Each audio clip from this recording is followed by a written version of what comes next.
Bienvenue à tous, on est ravis de vous retrouver pour cette nouvelle édition de notre webinaire consacré aux nouveaux entrants.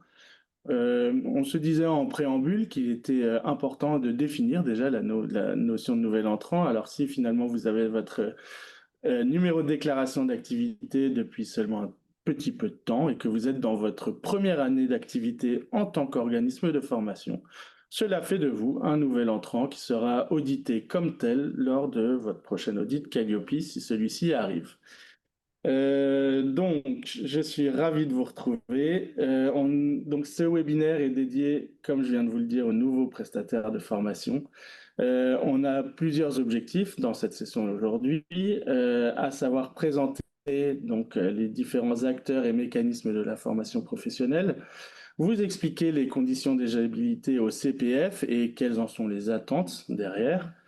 Apporter évidemment un éclairage pratique sur la certification Calliope, donc notamment sur les actions de formation. Et enfin, mettre en lumière des ressources concrètes pour renforcer votre conformité et professionnaliser vos pratiques. Petite et rapide présentation de l'ISQ certification, même si j'y reviendrai un peu plus tard. Donc, on est un certificateur engagé depuis 1986 dans la diffusion de la qualité, donc dans le secteur de la formation. Et on a été effectivement un des premiers certificateurs habilités par le COFRAC à décerner la certification Calliope. Est venu le temps des présentations. Je suis Louis Périssé, donc j'ai 5 années d'expérience dans le secteur de la qualité. Je travaille à l'ISQ depuis 5 ans et je suis chargé de mission et je suis accompagné de Gaël que je laisse se présenter. Bonjour, donc moi je suis Gaëlle Obrenovic. J'ai un cabinet de conseil en stratégie de formation et démarche RSE. Je suis également depuis bientôt 4 ans auditrice Calliope avec l'ISQ et je suis ravie d'animer ce webinaire avec Louis. Le plaisir est partagé. Alors Gaël, est-ce que tu peux nous donner un aperçu du sommaire, même si je suis déjà un peu passé dessus, mais y aller un peu plus en détail? On va déjà en premier lieu parler de l'écosystème de la formation professionnelle. C'est vrai que quand on est nouvel entrant, c'est bien de connaître un petit peu cet environnement, si vous ne le connaissez pas. On va faire un petit focus sur le catalogue CPF. Un petit point, ce sera toi, Louis, qui va présenter Hmm. toute la certification Calliope, ses bénéfices et puis les critères de la certification. On va vous présenter également le cycle de certification Calliope et puis vous présenter surtout, Louis, quelques éléments pourquoi choisir l'ISQ certification plutôt qu'un autre certificateur, puisqu'ils sont nombreux sur le marché. Merci. Allez, on rentre dans le vif du sujet. Alors, j'ai oublié de vous dire, donc, étant donné la configuration de ce webinaire, on n'est pas en mesure de prendre vos questions qui pourraient venir au fil de l'eau. En revanche, on sera ravi d'y répondre par mail. Donc, vous verrez à la fin de cette présentation une adresse mail qui vous sera donnée, info@isqcertification.com. Donc, n'hésitez pas à noter et à nous envoyer des questions auxquelles on répondra aussi rapidement que possible. Rentrons dans le vif du sujet. Donc, Gaël, je te laisse la parole sur l'écosystème de la formation professionnelle. Merci Louis. Alors, pour démarrer ce webinaire, alors il y avait la définition de nouvel entrant et puis ce qui est intéressant aussi, c'est de bien comprendre qu'est-ce qu'une action de formation. Ça a été redéfini par la loi de 2018. Donc, c'est un parcours pédagogique qui permet d'atteindre un objectif professionnel. Cette action de formation peut être réalisée à distance ou en situation de travail. Elle suppose bien évidemment des moyens techniques et humains ainsi que des ressources pédagogiques. Et puis, vous devez, en tout cas dans une action de formation, le niveau d'atteinte des objectifs visés doit faire l'objet d'une évaluation en début et en fin de parcours. Et puis également, les informations relatives à l'organisation du parcours doivent être rendues accessibles par le dispensateur, donc les organismes de formation, par tout moyen, aux bénéficiaires et également aux financeurs concernés. La loi a défini 4 catégories d'actions: les actions de formation, le bilan de compétences, les actions qui permettent de faire valider les acquis de l'expérience, c'est la fameuse VAE, et puis les actions de formation par apprentissage.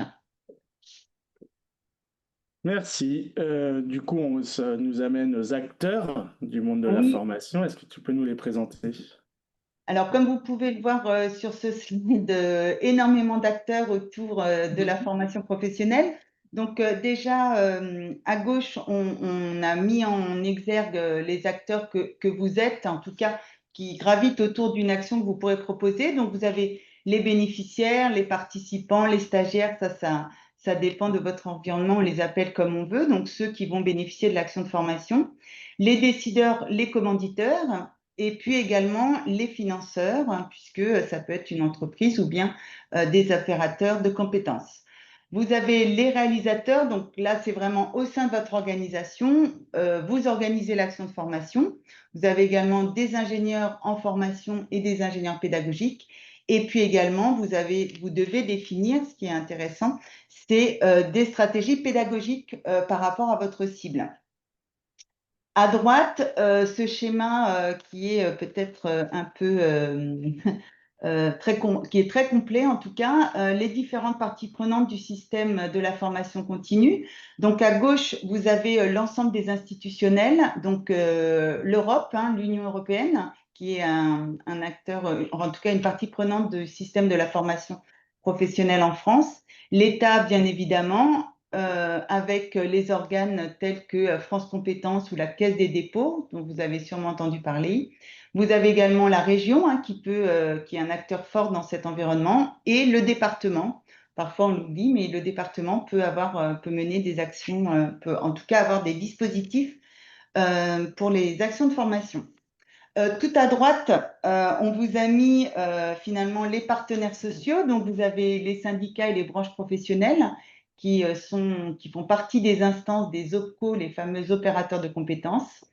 Tout en bas à droite, on a mis les opérateurs du Conseil en évolution professionnelle, dont France Travail, l'APEC. Et puis au centre, on vous a mis les entreprises, hein, puisque l'entreprise, elle est au cœur de la formation professionnelle des actifs, avec la direction générale, le DRH, les représentants du personnel, hein, le CSE, qui a une partie qui est impliquée en tout cas dans le développement des compétences des collaborateurs, et puis bien évidemment les salariés. À gauche, en bas à gauche, vous avez les organismes de formation tels que vous, et puis les organismes certificateurs. Et puis, dans notre petite case, je dirais, jaune, on a des publics, hein, des publics qui peuvent être variés, et puis l'ensemble des organismes de formation. Vous êtes aujourd'hui plus de 120 000 organismes de formation. Chaque partie, en tout cas, chaque acteur a son rôle, ses prérogatives. Et puis, dans votre activité, vous pouvez être en lien avec différents acteurs, un seul ou plusieurs. Voilà un petit peu sur cette partie-là. Pour Comme vous le s'avancer savez, sur il y a une les collecte. fonds. Oui, là, on en parle très souvent, ça a été aussi dans l'actualité de cet été. Vous avez une répartition des fonds, donc une collecte centralisée avec un régulateur, donc collecte centralisée, les entreprises, c'est l'URSSAF, pardon, qui collecte auprès des entreprises. Et ensuite, c'est France Compétences qui répartit finalement les différents fonds suivant les opérateurs. À noter, là, ce qu'on vous a présenté aussi, c'est des éléments qui datent, qui étaient en cours l'année dernière. Sachez qu'il y a deux décrets de juin 2025 qui vont modifier les clés de répartition, finalement, sur la base de recettes prévisibles et des priorités. Voilà, mais ça, ce sera publié sur le site de France Compétences d'ici à la fin de l'année. Donc, en tout cas, il y a une dotation qui est quand même centrée ou visée pour les demandeurs d'emploi, et puis il y a une dotation pour les actifs qui est de 93%.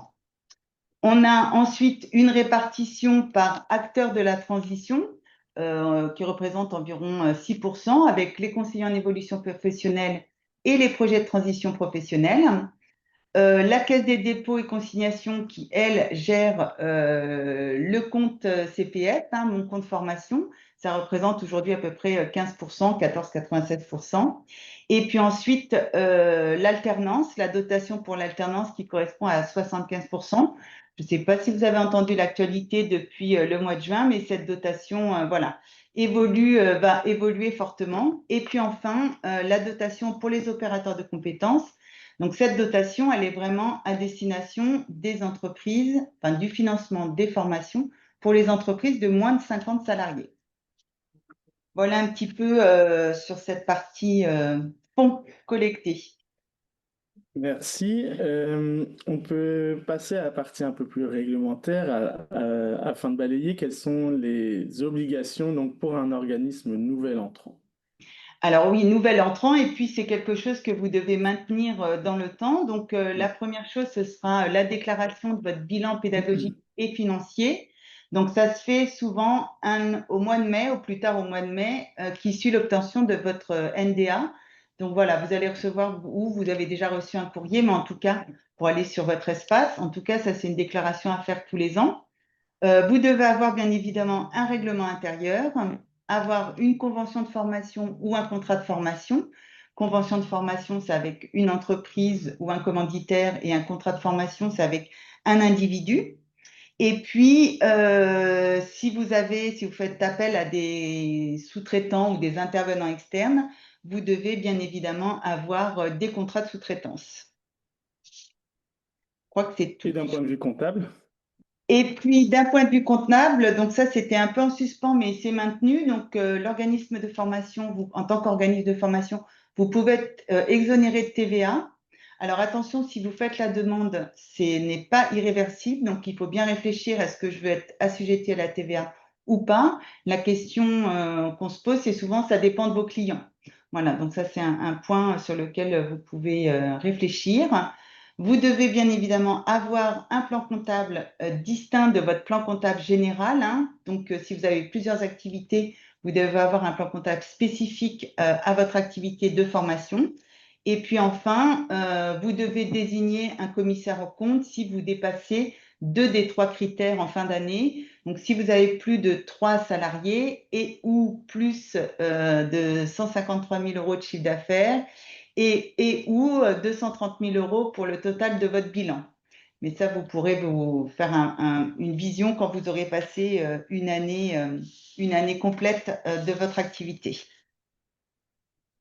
c'est quand même bien de le savoir en amont, Oui. effectivement. Et Euh, oui, oui, cette partie communication, oui, effectivement, c'est vraiment un point important. On voit encore beaucoup d'organismes de formation qui ne font pas une bonne publication, une bonne communication sur leur numéro de déclaration d'activité.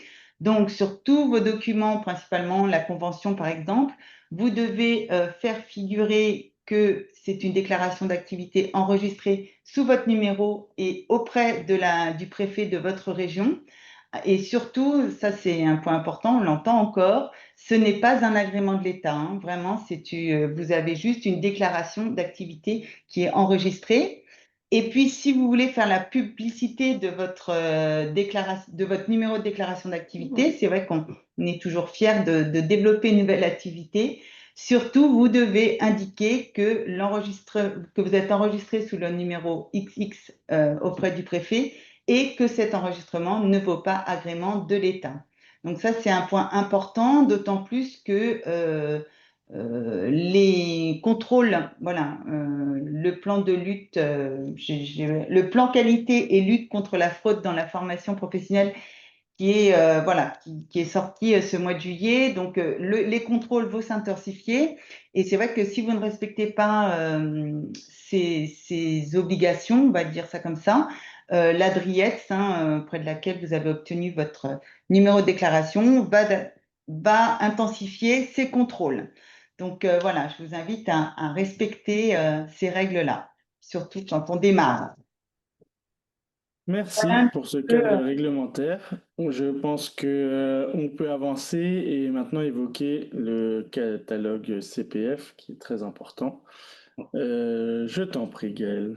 bah oui, surtout que quand on démarre son activité, on entend souvent parler de ce catalogue CPF. On se demande ce que c'est et à quoi ça sert et est-ce que on va ou pas sur ce marché-là. Donc c'est vrai que c'est un marché. Je veux bien, ouais, super. C'est un marché, hein, donc c'est vraiment mon compte formation, c'est vraiment une plateforme sur laquelle vous pouvez présenter votre offre de formation et ça permet un achat désintermédié.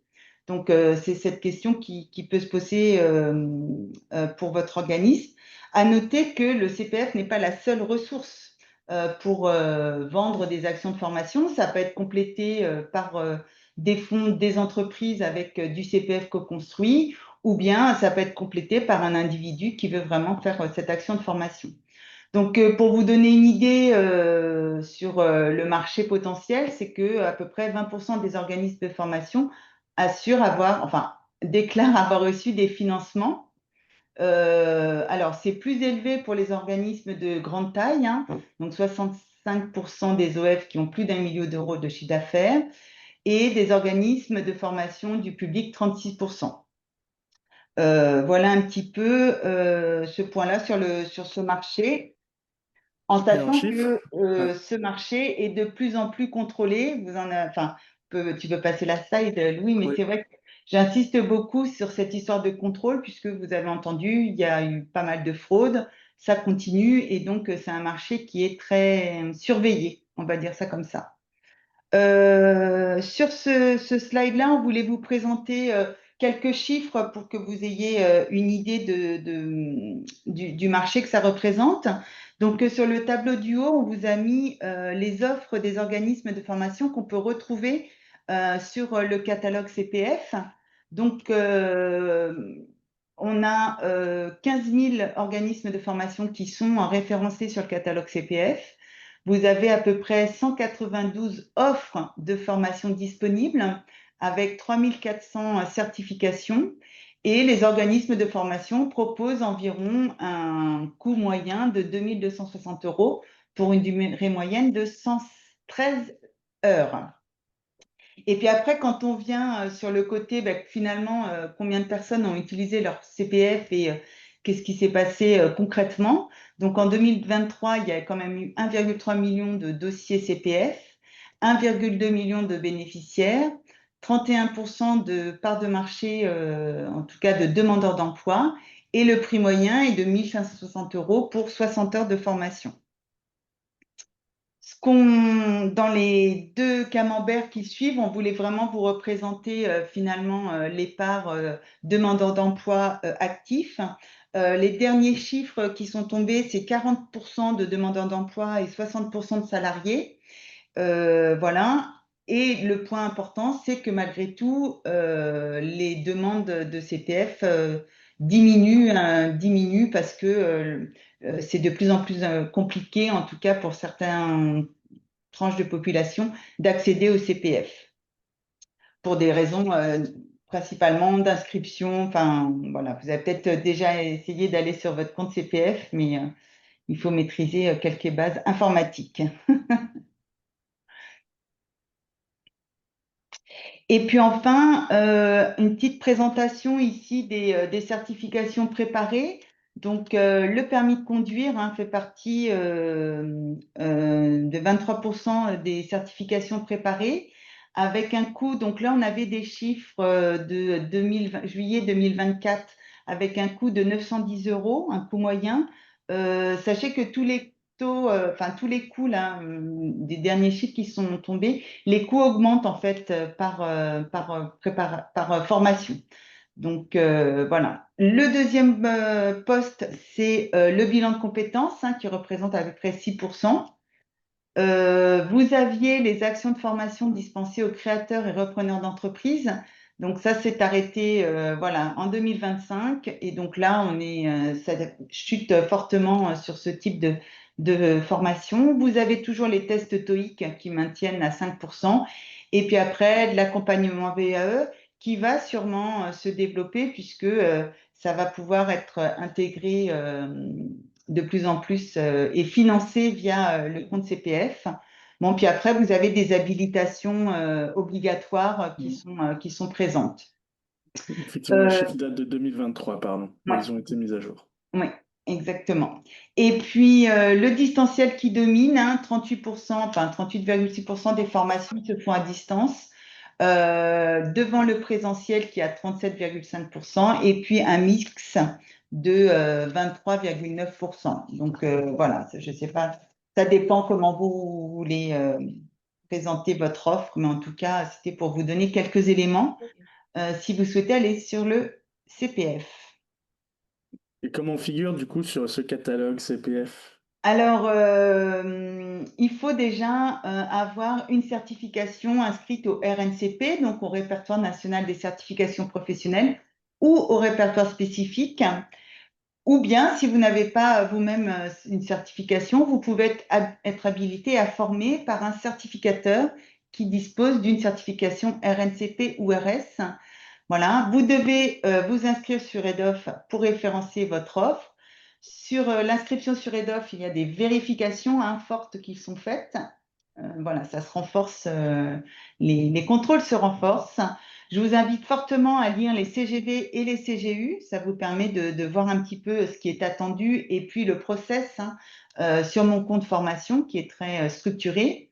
Vous devez bien évidemment être à juste de vos obligations légales et réglementaires. Et puis, être certifié Calliope, soit pour des actions de formation et ou bilan de compétences, et ou VAE, et ou actions par apprentissage. On vous a remis un petit focus avec ce plan qualité et lutte contre la fraude dans la formation professionnelle qui a été publié cet été. Il va y avoir des évolutions. Il y a une volonté, je vais dire, gouvernementale en tout cas, de renforcer des contrôles suite à des abus. Donc voilà un petit peu ce qu'il en est sur le catalogue CPF. Avec Louis, on voulait vous proposer un petit sondage pour savoir si vous souhaitiez aller ou pas sur ce catalogue CPF. Effectivement, alors il faut que je le retrouve, ce sondage, ça va être là, tac. Oui, oui, on trouve intéressant de vous demander si c'est, comment dire, si c'est un aspect de votre activité que vous souhaitez lancer ou non. Donc, j'ai lancé le sondage, n'hésitez pas à y répondre. Je vais laisser un petit peu de temps.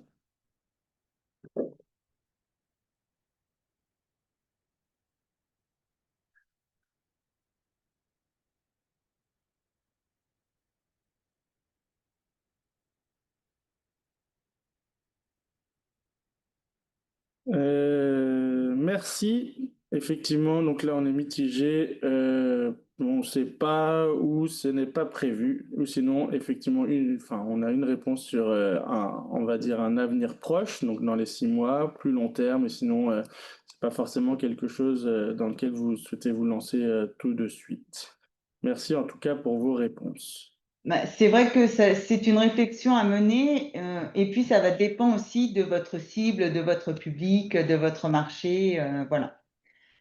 Merci pour ce sondage, Louis, qui nous apporte quelques éléments. Et puis j'ai fini sur ma slide en disant pas de marché CPF sans Calliope.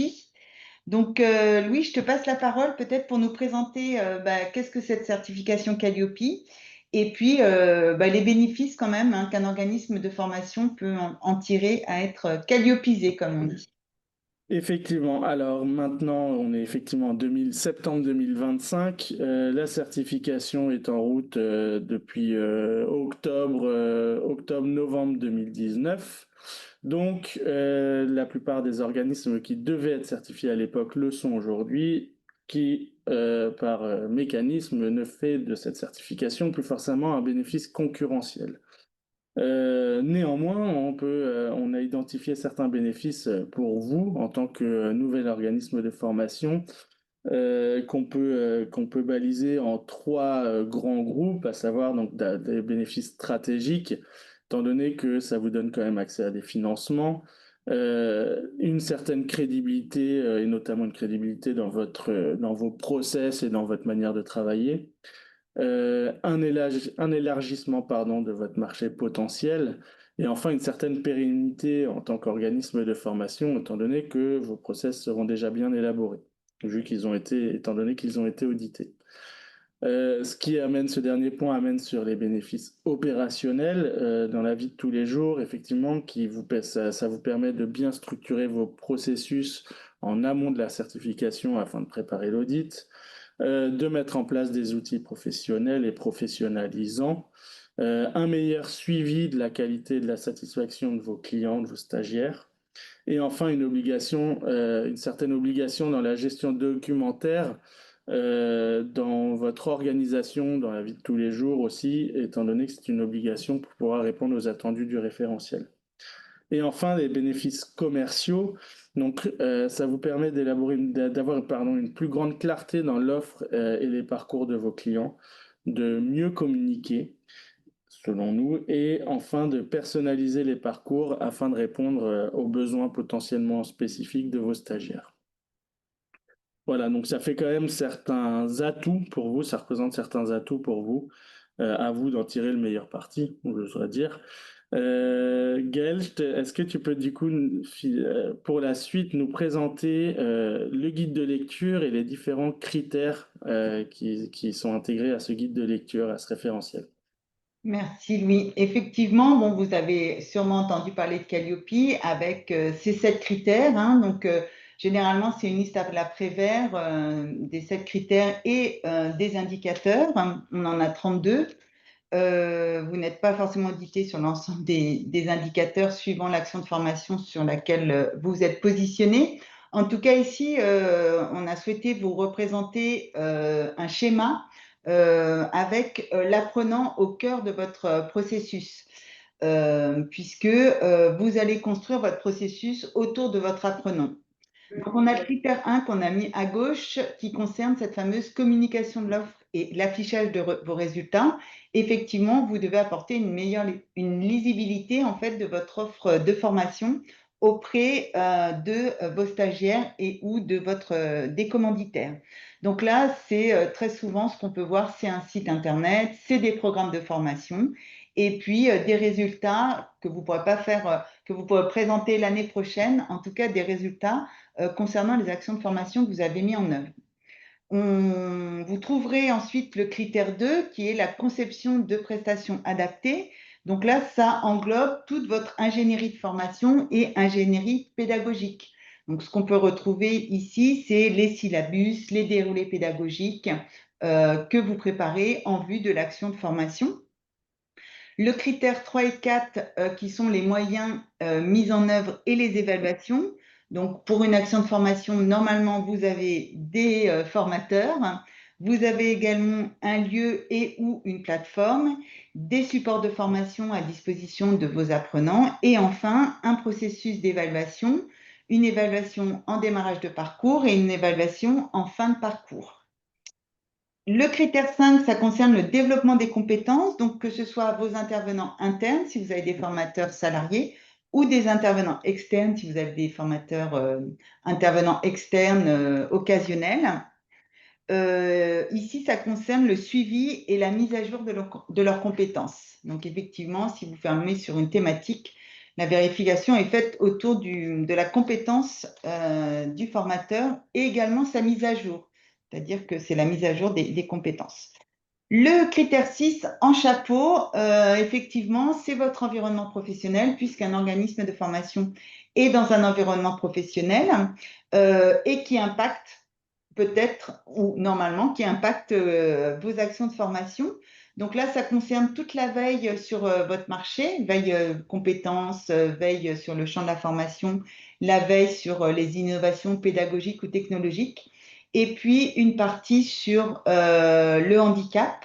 Voilà, comment vous accueillez ou comment vous avez défini votre politique handicap pour accueillir des personnes dans vos parcours de formation. Et enfin, on a le critère 7 qui est le retour d'analyse d'expérience et amélioration continue. Donc là, c'est vraiment quelle démarche vous avez mis en place pour justement vérifier que votre process, que vous maintenez votre process et que vous êtes en amélioration continue.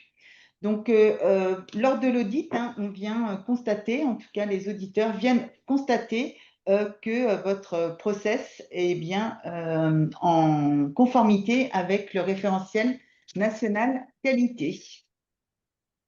Voilà. Merci Gaël, tu me tends la perche pour le prochain slide qui va nous permettre de, alors non pas vous donner forcément les clés de réussite, mais au moins essayer de les évoquer.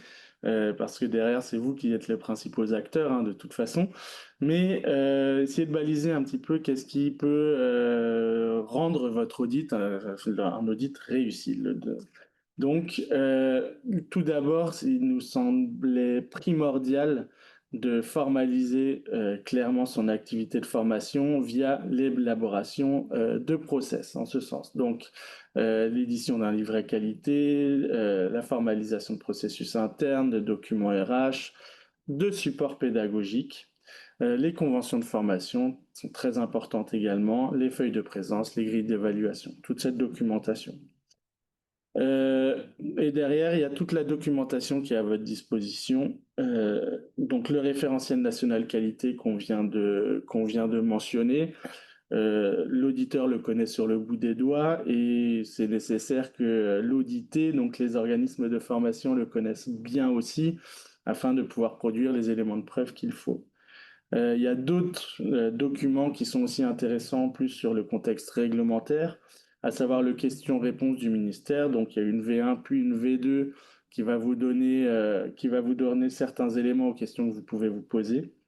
Le guide de lecture, évidemment, et le programme de certification de l'ISQ, un document qu'on a rédigé pour vous donner en long, en large et en travers tout le programme de certification sur 3 ans, la manière dont ça se passe.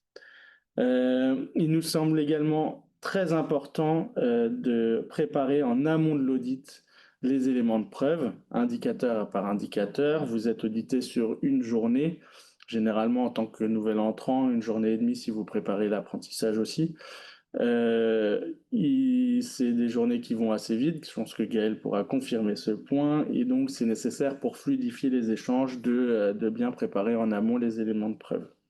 Et potentiellement, pour vous situer, solliciter un audit blanc, donc qui va être un audit dans les conditions d'irréel, qui va vous permettre de vous situer par rapport aux attendus du référentiel.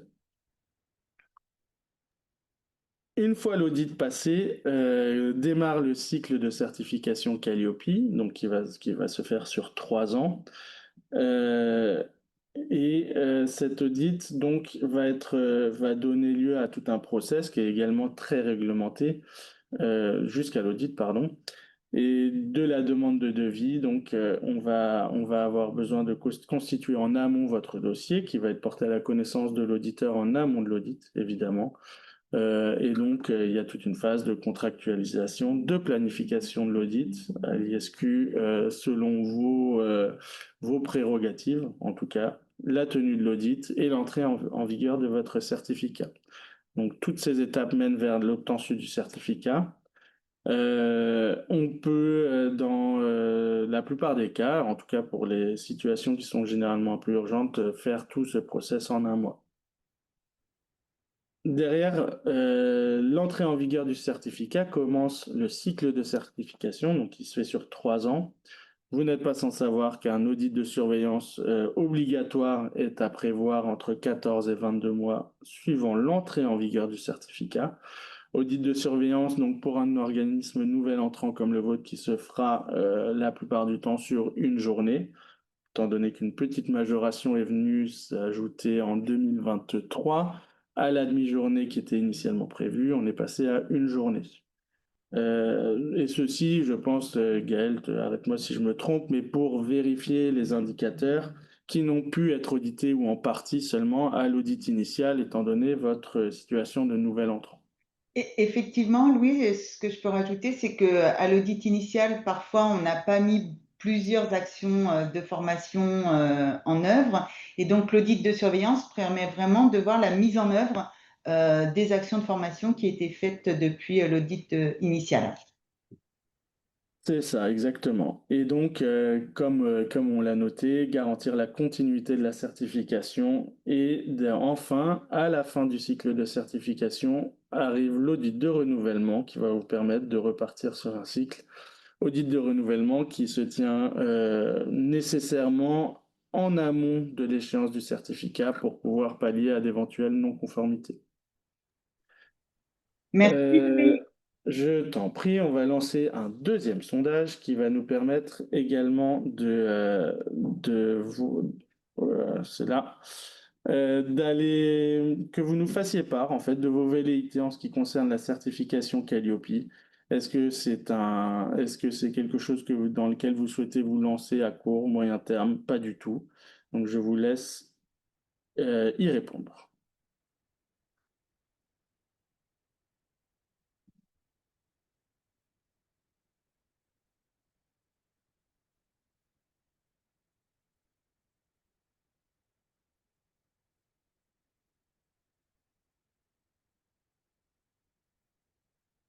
Alors là, on est sur. Eh ben, écoutez, vous êtes plutôt motivé, donc on a un oui pour dans les 3 prochains mois ou à plus long terme. Donc c'est un sujet évidemment vous parle et qui va animer votre quotidien des prochains mois, je pense. On avance, ça me tend une perche pour Oui, la suite, étant donné qu'on va évoquer, alors je remets, hop, la presse, on va évoquer une partie qui est un peu plus commerciale mais nécessaire au sujet juste, d'ISQ certification. Vous Louis, présentez, oui, oui, excuse-moi de t'interrompre. J'ai encore le sondage en visuel. Je ne sais pas si les participants à l'ont aussi, ce qui masque un mettre peu fin au le contenu. sondage. Voilà, Hop là, super. merci de m'avoir alerté. Donc, je souhaitais évoquer ISQ certification. Donc, on a mis en place en début d'année une offre tarifaire qui est adaptée aux nouveaux entrants.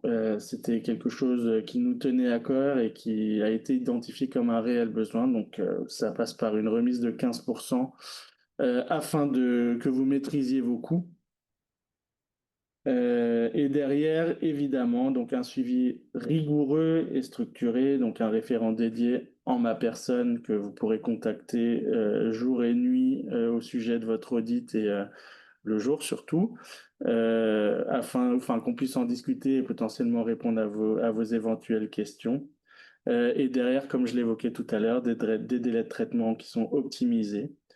Il nous semble également très important, et Gaël pourra approuver ce message, en ce qui concerne nos auditeurs. Donc, on a des auditeurs qui sont experts du monde de la formation professionnelle, répartis sur l'ensemble du territoire français, dont les pratiques sont, en tout cas, tendent à être, et c'est vraiment un but, à être harmonisées et à être professionnalisées via des échanges typiquement de bonnes pratiques entre auditeurs pour échanger, répondre à d'éventuelles questions et faire en sorte que les audits, être dans l'amélioration continue des audits. Est-ce que tu as un petit mot à dire par rapport à ça, Gaël? Oui, dire un petit mot parce que je m'appuie sur le plan qualité et lutte contre la fraude de cet été. Ça nous a pas mal traumatisés. C'est vraiment une ambition du gouvernement et en tout cas, nous, à l'ISQ, en tant qu'auditeurs, effectivement, on maintient effectivement des retours d'expérience, des échanges pour harmoniser justement les audits. Merci. Et donc, comment dire, ces bonnes pratiques nous permettent d'avoir la confiance du COFRAC qui nous accrédite pour délivrer cette certification Calliope et également Certiform Pro, dont je vais vous dire un mot après, chaque année et on en est toujours très fiers. Euh, je pense qu'il est nécessaire également de vous présenter deux produits qu'on propose à l'ISQ parce qu'il n'y a pas que Calliope dans la vie. Certiform Pro, donc là où Calliope va être une certification de process surtout, a été créé Certiform Pro qui va plutôt être une certification sur le fond et sur les spécialités de formation. Donc l'organisation et les moyens et les spécialités de formation. Ceci dans le but que vous puissiez crédibiliser votre démarche qualité et créer de la valeur pour votre activité. Et enfin, notre dernier bébé, donc qui est en place depuis septembre, qui vient répondre à un réel besoin de structuration des formations à distance, qui prennent une vraie place aujourd'hui dans le monde de la formation. Donc on a créé le label Digital Learning Responsable, décerné pour 4 ans. Et donc, comme c'est noté, qui vient attester la qualité des programmes en ligne ou hybrides, en se centrant effectivement sur les expériences de l'apprenant. Donc, ont été créés 7 critères, 7 domaines et 36 critères sur les lignes directrices d'ISO 26000. Et donc, c'est destiné à vérifier que la vision de l'organisme et sa déclinaison en stratégie et donc les moyens et les objectifs qui sont mis en œuvre sont alignés sur les enjeux de conception et de production et d'animation des dispositifs de formation. Donc là, sont éligibles toutes les structures qui proposent une offre de formation certifiante ou diplômante avec au minimum 30% du volume horaire qui est réalisé à distance. Et donc là, on a commencé les audits et à certifier certains organismes qui le demandent. Voilà, on est au bout de notre présentation. J'espère que vous l'avez trouvé de qualité et que surtout vous avez pu y trouver des informations qui vous étaient, que vous recherchiez. Comme je vous l'ai dit en début de session, n'hésitez pas à nous poser des questions à l'adresse email qui s'affiche, info@isqcertification.com. On sera ravi d'y répondre ou même de prendre tous les commentaires que vous jugeriez utiles à apporter à notre connaissance. D'ici là, il y aura d'autres éditions dans les mois qui viennent, potentiellement centrées sur d'autres sujets. Pareil, si vous avez des sujets qui vous tiennent à cœur, n'hésitez pas à nous en faire part, toujours par mail à l'adresse mail qui s'affiche. Et je vais laisser le mot de la fin à Gaëlle. Eh bien, merci pour votre participation et puis bonne chance bonne continuation dans votre activité de formation et bon appétit.